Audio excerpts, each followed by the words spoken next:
سالاششی مەدەنیە لە پێناوی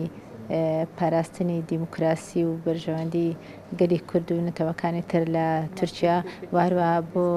هەڵگرتنی گۆشەگیری لەسەر بەڕێز ئۆجەلان لە زیندانەکانی ئیمرالی بۆ دیداری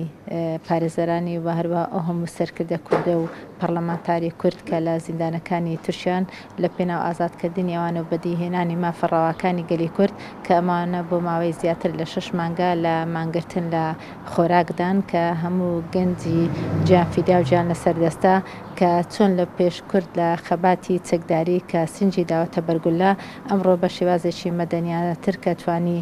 لە زیاتر لە 6 مانگ لەم خەباتە بەردەوامبی کە ئەمە ڕنگدانەوەیکی زۆری لەسەر ئاستی جیهان و ناوچەکەدا هەبوو کاریگەریشی هەبوو کە توانرا چەند هەنگاوێک لە تورکیا وەکو لەلایەن حکومڕانی تورکیاوە هەنگاو بچێتە پێشەوە کە بەرامبەر بەم هەڵوێستە مەدەنیانەی گەلی کورد هەیبوو لەم چالاشیانە کە بە زیاتر ئەمە کاریگەریشی لەسەر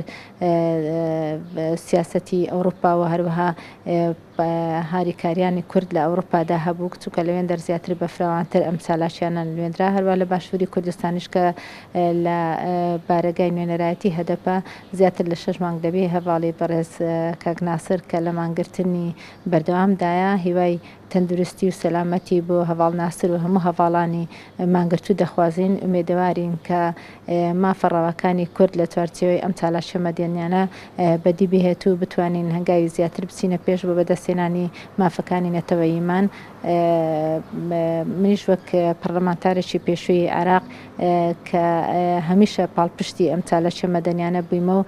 ئەم ڕۆژگاهاتینەوە زیاتر بەڵێن توپات دەکەینەوە کە هەمیشە پاڵپشتی چالاشی مەدەنین حەزەکە ئومێدەوارین کە کورد لە شێوازی لە چوارچێوەی چالاشی مەدەنی زیاتر بتوانین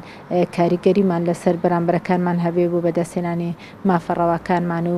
کرانەوەی دەرگایەکی